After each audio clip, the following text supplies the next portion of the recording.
Hello and welcome to this video in a series about a code-driven view system for Unity. To start this video off, I will show some small changes I've made.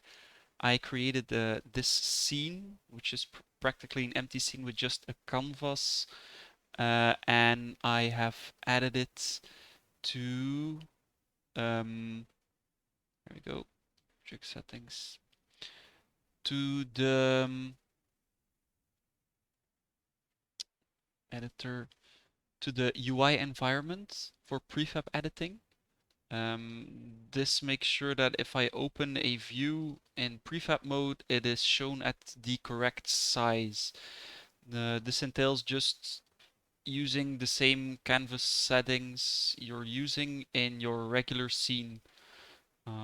This makes sure that we can view our canvas as it was, because if I do not use it like this, our main menu view will get squished because the canvas environment is just smaller. Here we go. And if we open it again, it's shown like this.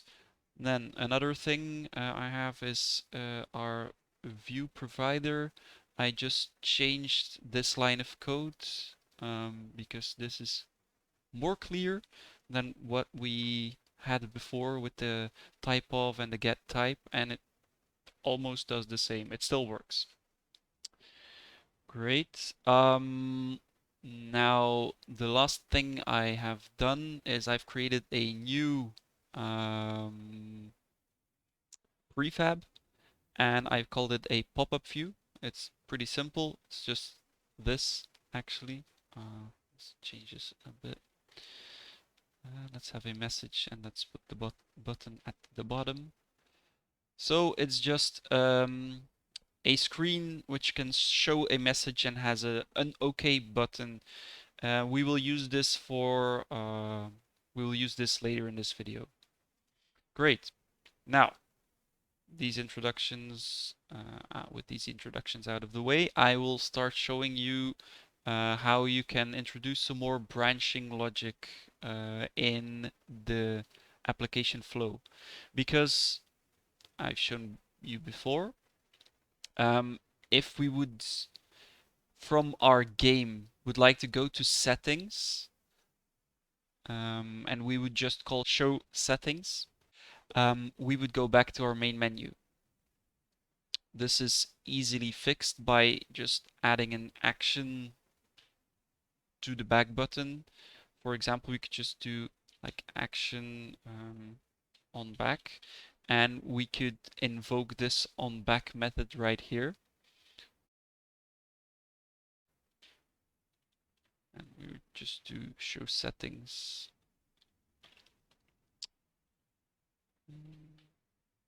Here. Show settings with our show main menu in here, and then in our game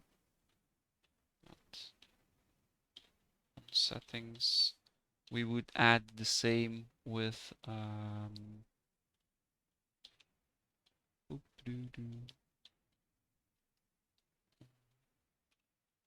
show settings with start game.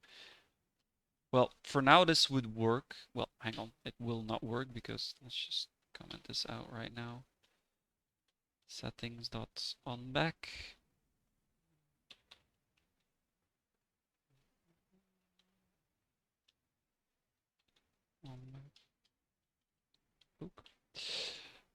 This might work if we add our field to our settings.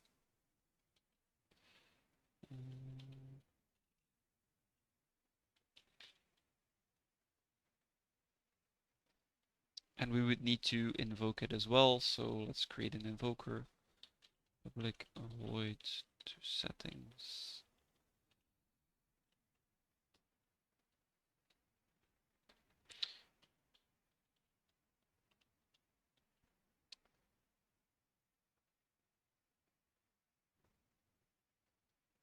Yeah, that's true.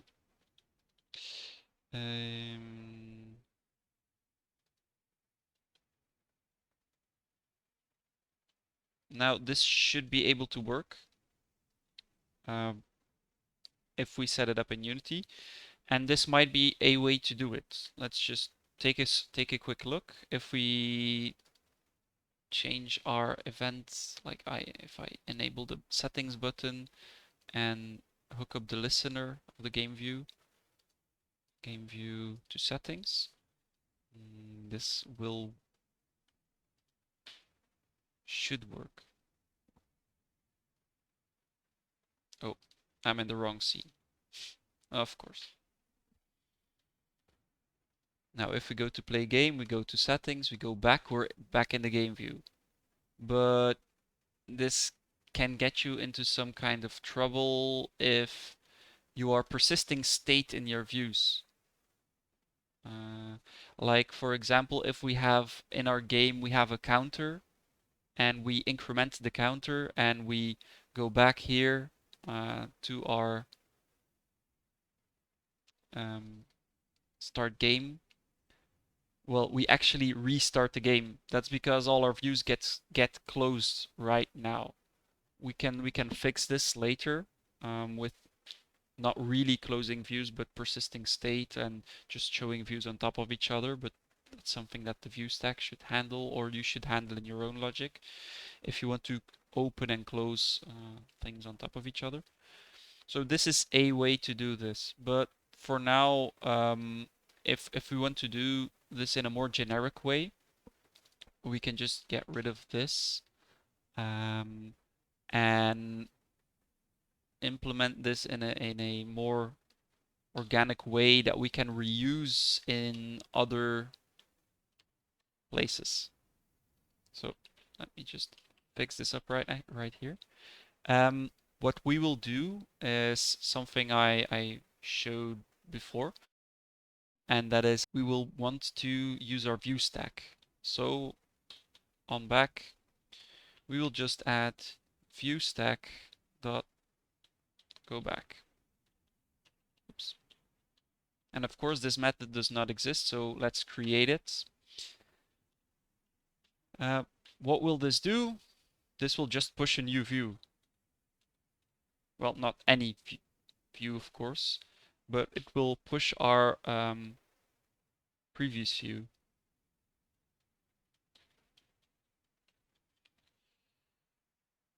And what this will be, this will just be a property that will return our views, our stack. So, hang on, that's not what I wanted, of course. So this stack does not exist right now. And this does not need to be public, but it can be private.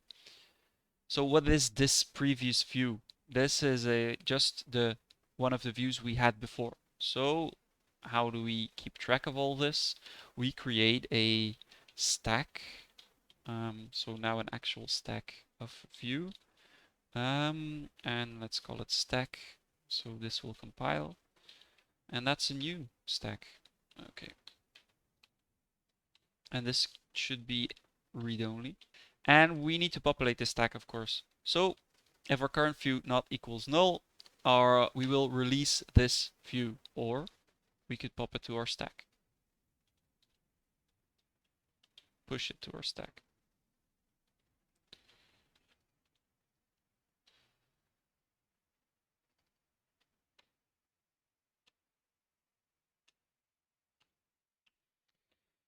Let's just add a null check here. If previous view equals null,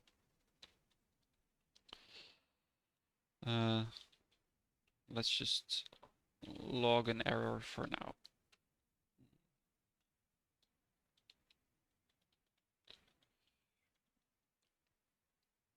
Now this is this right here might not be right, because now we're keeping track of views, right? But that's not actually what we want, because right here, when we push our view, afterwards we just destroy it.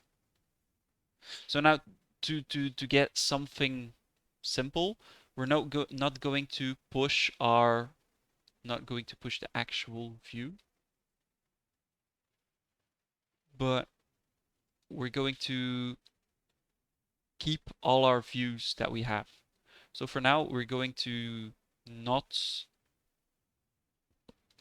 release them using the view provider, which can clean up a lot of mess right now. This irked me before. So we're going to just push it to our stack and then like close it. So this view will keep all of its current actions and listeners hooked up, and we're just going to close it. So let's get rid of um, our view provider. We don't need this constructor anymore.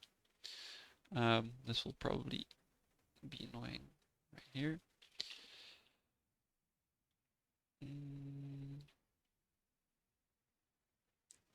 Okay, so now we are keeping track of some actual views.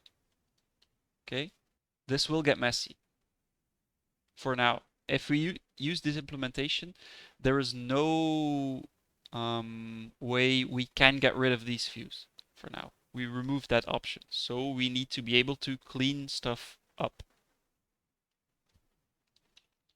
So we will need to add something like a method to clear our stack. Let's just call it clear because this is called viewStack. viewStack.clear. And in this, we will just need to release all of our views. Hang on. I'm going to implement this in an ugly way because I just removed the dependency on our view provider. So I'm just going to provide an action type view, which will be our on cleanup, which will be a cleanup method. We will need to hang on. I figured out a better way to do this.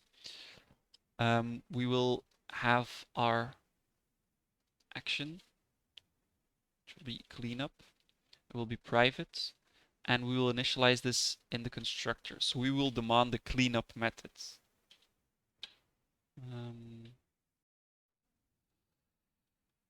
Action view cleanup.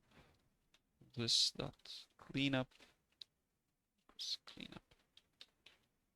So now we will demand a way to clean up our views. We might do this with interface later, but what we will do, we will clear our stack. So here we go. No more stack, but before we do that, we will need to be we will need to go through our stack. I'm not quite sure if you can for each a stack. Yeah. View and stack. Great. We will just call our on cleanup. Hang on, cleanup with our view. So now if we clear this, we need some way to get rid of all our views, and that's it. Good. Okay, yeah, this is redoing. Sure. So what we need to do right now is in our startup provide this method, and this will be view, and we will just call view provider dot release view. Here we go. Now there is a time in which we will need to reset our stack, and for now I will do this when we show our main menu. We will just do view stack dot clear. So we will always start with a clear stack and then we go through whatever, and every time we reach our main menu we will clear our stack. Good. So to reiterate, what we will do is when we start our game flow, we will just get a view stack, and this view stack needs to know how to release a view. to clean up a view, because we do not want our view stack to know what our view provider is. We just want it to, hey, get rid of this view, right? Now, when we start everything, we just clear our view stack when we need to. And when we go to settings, we do not pass anything. We will just let our settings themselves decide where to go back to. So when we call our settings from either our main menu or our game, we will just return to the previous one. So what will this go back do? We will get our previous view. If it is not null, we will just show our previous view. We will push it to the stack. And we will, of course, show it as well. And this happens in the push. This previous view is a pop.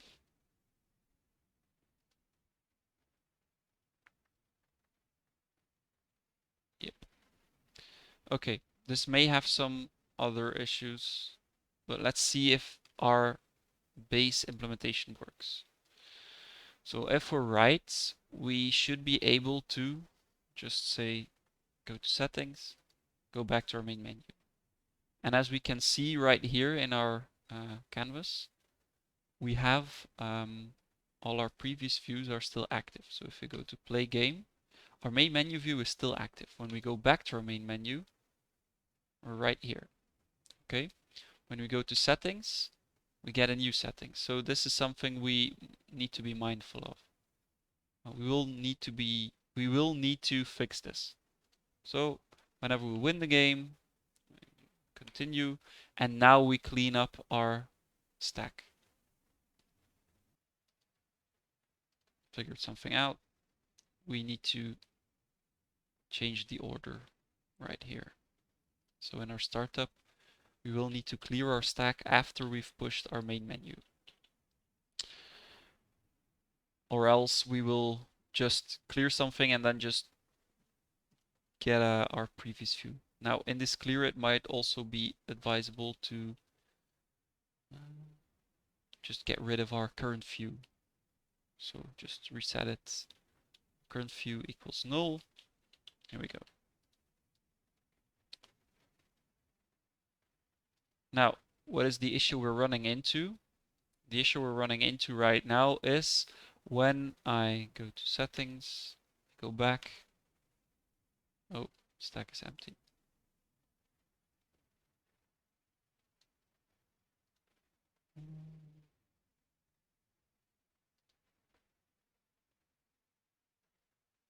Oh yeah, no, I shouldn't clear the previous view, the current view. This is causing some issues already. Here we go.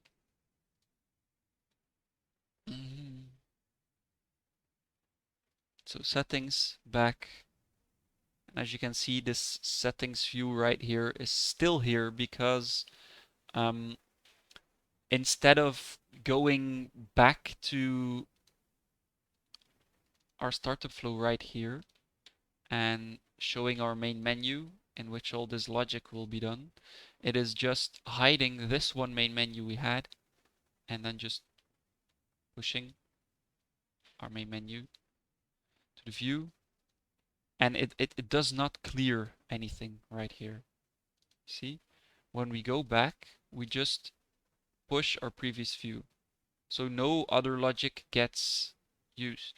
So when we go to settings, we go back, we go to settings, we go back, we go to settings, we go back, a new view gets created every time.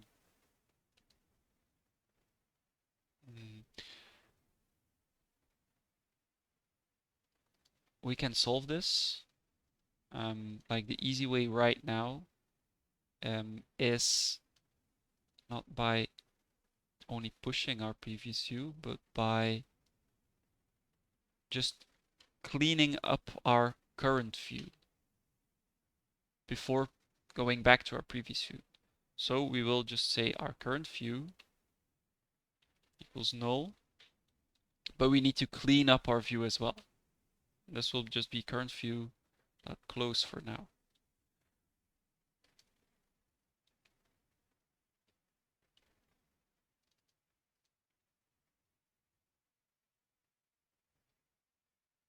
Okay. So when we go back, we get our previous view. If we do not have a previous view, well, that's a different error. Okay. We just close our current view to get rid of it. We make sure that it is null, and then we push our previous view. We make sure it is null because if it is not null, it will get added to the stack and then just closed. We might not only want to close this view, but we may also want to clean it up.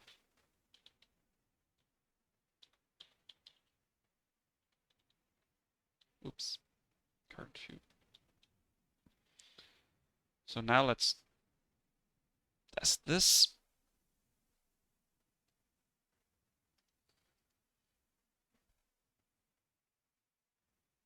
So now when we go to settings, our main menu view still exists. We get a settings view. We go back, our settings view is gone. And now we can go back on our merry way without littering everything. So play game, we go back, here we go. Play game, go to settings. As you can see, we have some settings here. Go back, we're still at our game. We can go back to our main menu, can play our game, go to settings, go back, can win our game. Now, we do not have a back button here right now, and we also do not need it for the logic of this screen. But when we're back at the main menu, you can see that this stack just gets cleaned up right here. Just to draw your attention to this, as you can see here, we have a stack of 3 items, which is we have our main menu view, we have our game view, and we have our end game view. And once we continue here, we're just calling our show main menu, which clears our view stack. Let's just see what happens when we do not do this.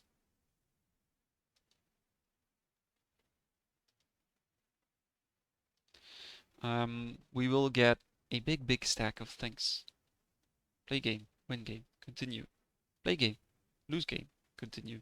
As you can see, this just keeps piling up. And of course, we can go back through all of these views and they still exist and they still have their logic, but you may not want to be able to do that. So this is why we clear our view stack right here. That is, when you decide you want to start with a clean slate, you just clear the view stack. Win game, win game. There we go. So these, and they're gone. Settings, and they're gone. Now, this one is different. This is not the main menu that is closing everything, but it is just showing. Okay, great. So this is a way to make sure you can go back to every menu you want. This keeps track of what you're doing right now.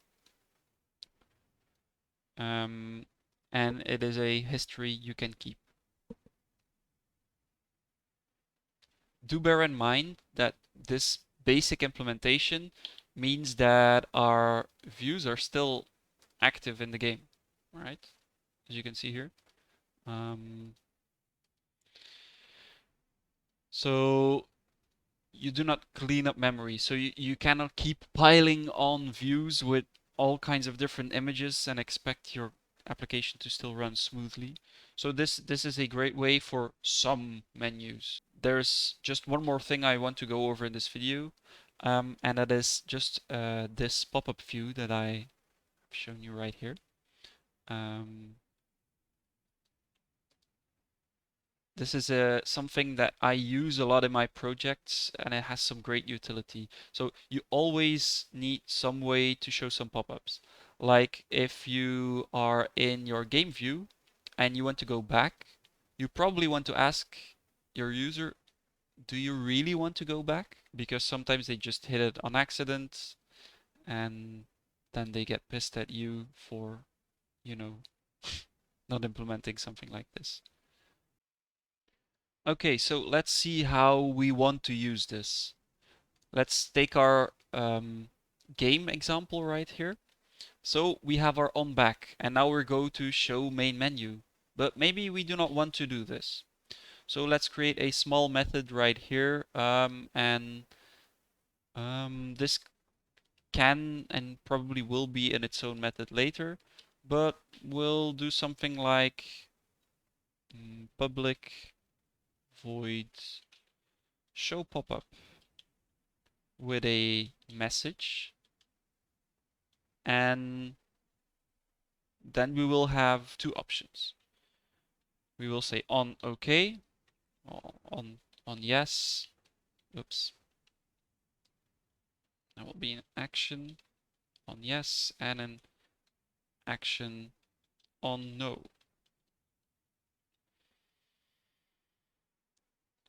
So let's see. Game on back. What will happen? We will just do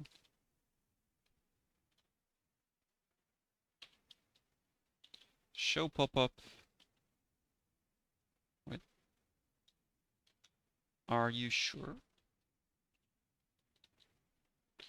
And then we have a method for when we want to. Close. We want to exit the view, so we will show main menu.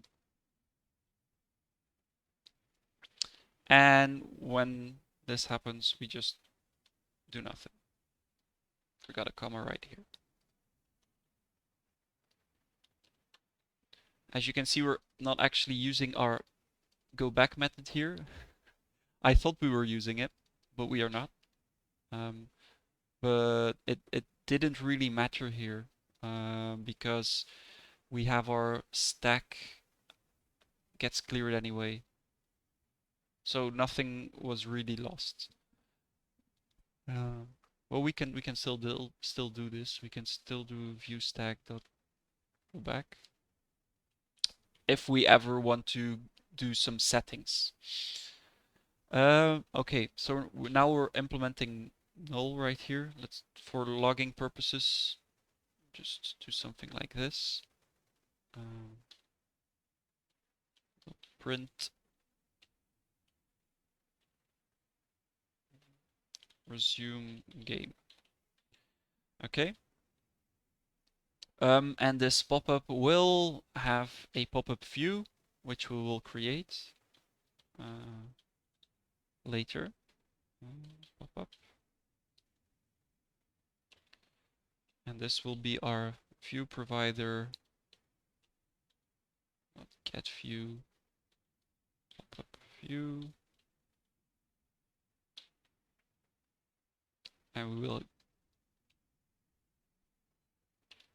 pass in our view container. Now let's just create this pop-up view. Go to our screens. Add class called popup view, and it will inherit from view.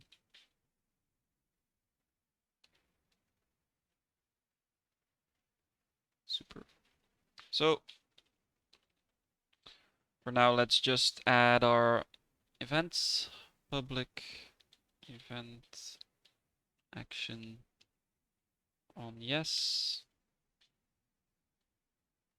on no. And let's just worry about that later. So right here, we create our pop-up view. We will not push it to our view stack because we do not want it anywhere. Okay. So we will just call popup dot open,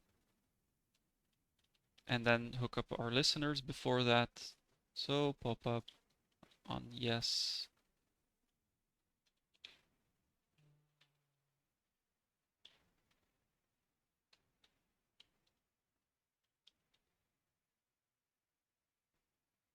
Oops.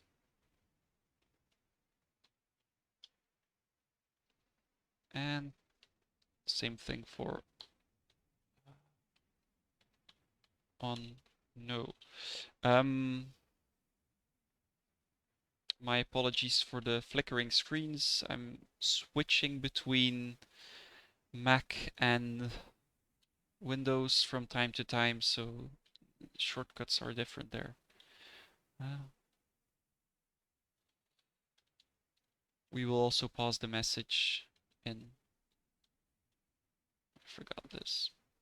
So pop-up view, set message, string message. Great.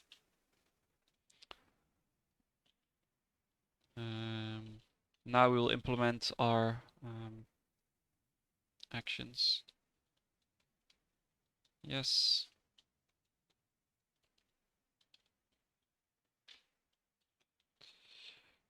Now, sometimes I just want to I make these pop-up views more dynamic. Like sometimes you want to be able to just show an OK or show a yes and a no or show something with a different message like I understand or I agree or I disagree.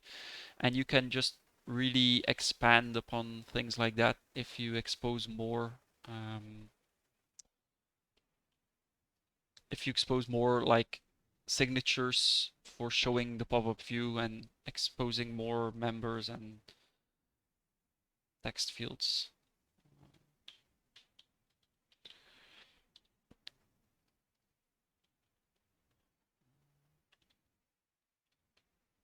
Here we go. And here we will, well, on yes, invoke, and this will be on no, invoke. Now, yes, I need to null check this. Now, whatever happens, we will close our view because we do not need our pop-up anymore. The pop-up it's just there and then it disappears, right? So we will do close twice. So this should be our pop-up view done if we implement both of our implement it right here. So pop-up view, here we go. This is our label. Just call it label as well.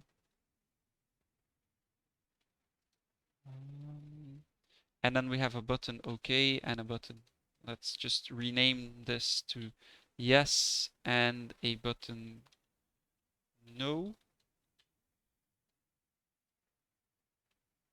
This is our yes button.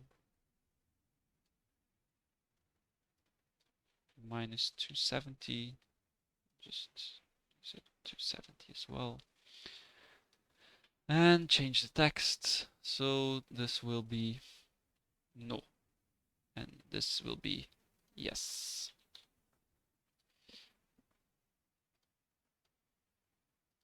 Let's hook up the buttons. Pop view. Yes. Pop view. No. And whatever happens, it will close. Let's give this label some more space. Now, the one thing you can notice here is that I have a background with some opacity. And for now, this will not be, this will make sure that the view below will remain visible. So now the only thing that remains is we need to have our screen, our view provider will need to know about this pop-up view. So we just add it right here. Okay. I just figured out one thing.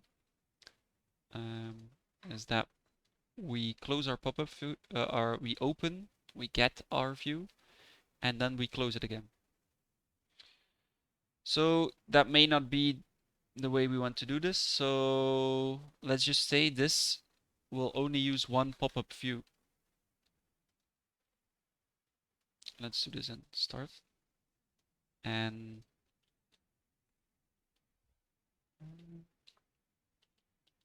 just get on startup, get a private reference to our pop-up view.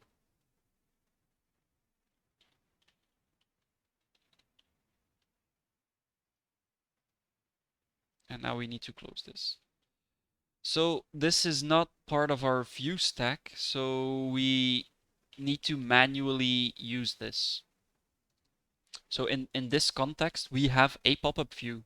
We just get one and we close it. And then, like, if we destroy this element, we will also need to clean up our pop-up view. So we do view provider, do a null check because we may be shutting down.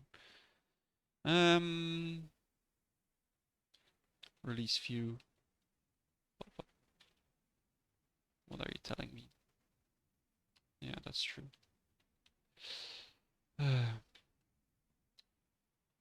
Okay. Let's do it the Unity way. Yeah.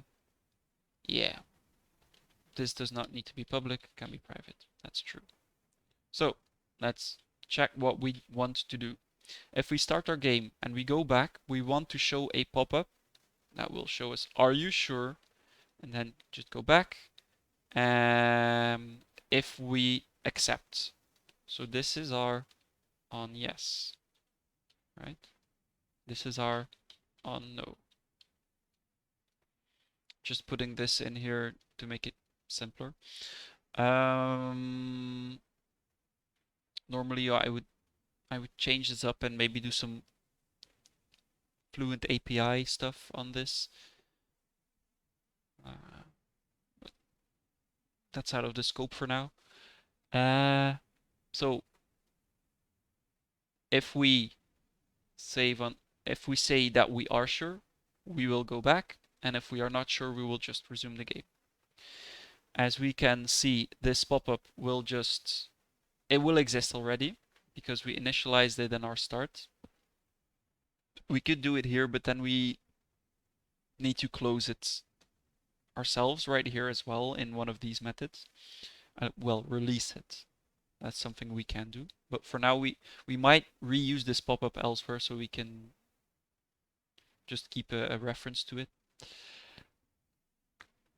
And we will just do this. Open our pop-up, assign everything. Okay, so now in Unity, we have assigned everything to our pop-up view. We hooked up its buttons. We've made sure that it is available from our screens container. Here we go. And let's see if this works the way we intended it to. So play our game, go back, and here we go. We've run into one error right here. This pop-up view is visible, but it is behind everything. So are you sure? Yes, we are sure. Now we're back at the main menu. Play game, go back, still invisible. No, we're not sure. And now we've resumed the game. Oh, okay. This is issue number 2. We'll fix these in a minute. Okay, so let's start fixing these issues. First, we have multiple callbacks, and that is because we do this right here. Every time we show a pop-up, we subscribe and we open, and we never get rid of these messages. So let's just refactor this and maybe let's move everything to our pop-up itself. Let's just add our on yes and our on no. Get rid of this. Maybe even get rid of this. So let's create the overload and here we go.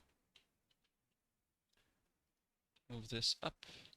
This is not set message, but maybe we can just call it show or display or setup. Let's just call it setup for now. Okay, and here we make these events, we make them private, so we cannot interact with them whichever way we want for now. And then we will just do the setup we did before. Just set our label text.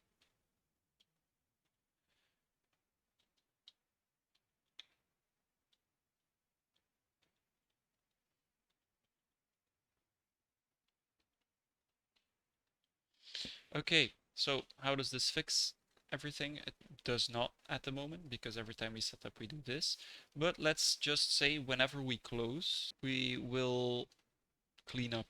So we will just do this and then add it right here as well. And we will just clear our actions. So on yes is null, on no equals null. Here we go. And then in our startup, we just do this. Now this method seems a bit redundant right now because we can just do it like this for now and just get rid of this method.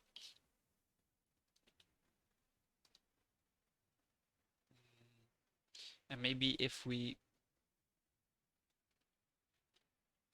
still call it show, I was hesitant about this, the show right here, and then we can just call open on this right here. So this will manage its own open and close. So now we should be rid of our multiple callbacks, but now let's fix our hierarchy sorting as well. So the thing that happens at the moment when we play our game and we go back, we have our pop-up view right here, and we just want it to be lost. So there are so the way that a canvas hierarchy works is whatever is at the bottom of the hierarchy gets drawn. So what is the easy way of doing this? Well, yeah. The easy way of doing this is in our show method, we will just move this to the front. So we will get a reference to our transform and then set as lost sibling. This should fix everything. So let's check it out.